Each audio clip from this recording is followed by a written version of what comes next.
Tiene la palabra el asambleísta Pavel Muñoz.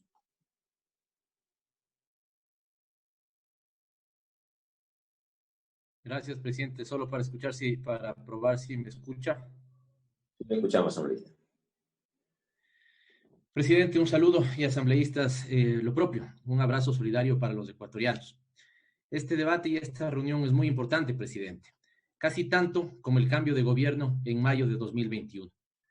Y este debate es importante no solo por la ley que se perfile, sino sobre todo por el tipo de temas y propuestas que sembremos. Si el mundo no será igual después de esta pandemia, su cambio dependerá de lo que sembremos hoy. Si sembramos más privilegios para los de arriba, cosecharemos más inequidad y desigualdad. Pero si sembramos protección y oportunidades para el pueblo llano, tenemos posibilidad de cosechar justicia social duradera. Ello implica tener claras las prioridades, y las nuestras están bastante definidas. ¿Significa estar en contra de los ricos? ¿De los que más tienen? No, en absoluto. Pero sí supone estar con los más necesitados. Jamás estaremos en contra de la generación de riqueza, pero siempre estaremos a favor de una justa redistribución para garantizar derechos. Y el principal y más importante es el derecho a la vida. ¿Se puede hacerlo? Por supuesto, a través de un pacto fiscal donde más contribuyan los que más tienen, para que esos recursos vuelvan a la sociedad como inversión pública y como servicios que garanticen la vida, la salud, la educación, el trabajo, la seguridad social de todos y de todas. Si se quiere, se puede, pero no debe ser la convicción de una sola fuerza política, sino del país entero. Hoy tenemos la oportunidad de elaborar una ley de estas características, justa, solidaria, innovadora, que garantice salud, trabajo y protección social. Hagámoslo realidad, asambleístas. Centrémonos en la ley urgente y no en los compromisos con el Fondo Monetario Internacional. Centrémonos en esta ley. Lo primero que debo decir es que nadie apoyó esta ley como llegó a la Asamblea, pero lo penoso es que el borrador para primer debate tampoco convence. Ni trabajadores, ni sindicatos, ni organizaciones sociales, ni empresarios, ni gremios, ni cámaras, ni fuerzas políticas la apoyan. ¿Quién está equivocado? ¿El gobierno o todos los demás? Es claro que el gobierno y sus defensores, y les voy a decir por qué. Porque diagnostican mal la crisis, porque no hablan de lo que no les conviene a sus aliados y porque se les acabaron las ideas. Diagnostican mal la crisis porque creen que es momento para recaudar, sin entender que es momento para inyectar liquidez y mantener la liquidez ya existente. Diagnostican mal porque creen que es el momento de despedir, cuando es el momento de cuidar el trabajo y el consumo de la población. Diagnostican mal porque solo dependen del financiamiento externo, negándose irresponsablemente a mecanismos de financiamiento interno, a financiamiento endógeno. Diagnostican mal porque han gobernado mal en todo su periodo. No hablan de lo que no les conviene a sus aliados, pues no hemos oído en el discurso oficial hablar de salida de divisas, de una contribución de las mayores riquezas del país, de contribuciones de la banca, de un impuesto a los más beneficiados de la remisión tributaria del año anterior, que fíjese en esto, en esta ley, a los que ya les dieron un beneficio, les dan refinanciación sobre ese beneficio. No hablan de dinero electrónico, de protección al derecho a los trabajadores. El gobierno no entiende ni la dimensión ni la naturaleza de la crisis.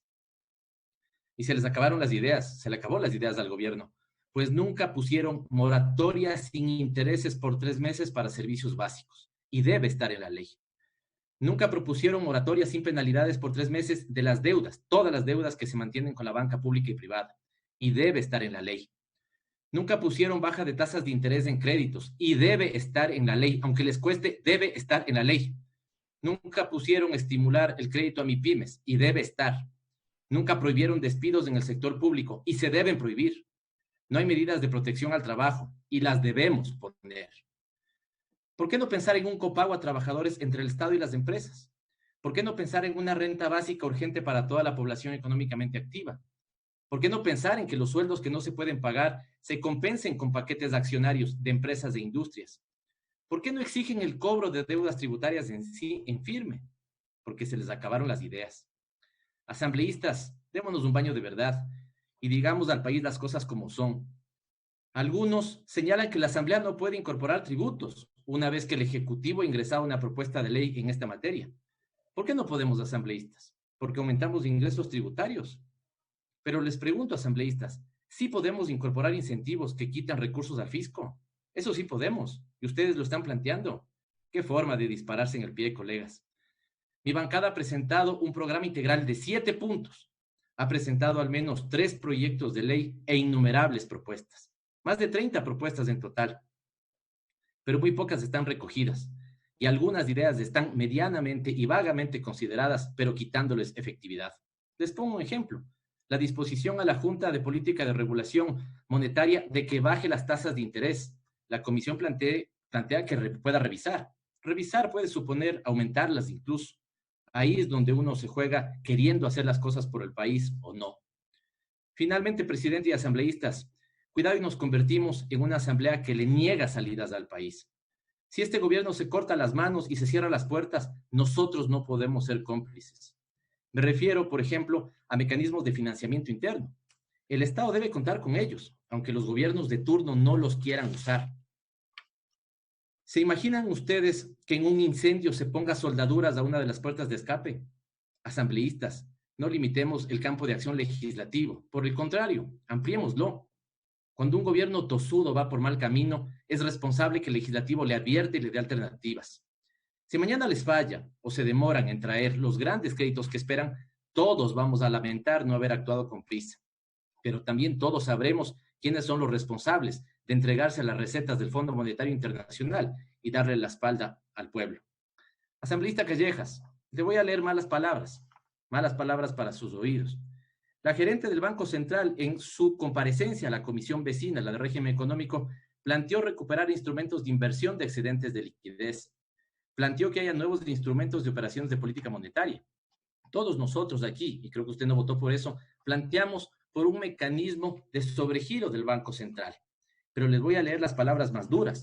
Esta es una entrevista al Universo el 28 de marzo y dice, asimismo sugirió que de no tener los recursos disponibles en la caja, se podría emitir urgentemente bonos de deuda interna para que la banca los adquiera y le dé liquidez al gobierno.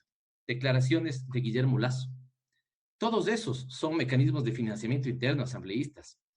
Qué bueno sería estudiar los conceptos que no se entienden, así como algunos deberían revisar su memoria, y si no pudieron administrar entidades privadas, no den clases para el manejo de lo público.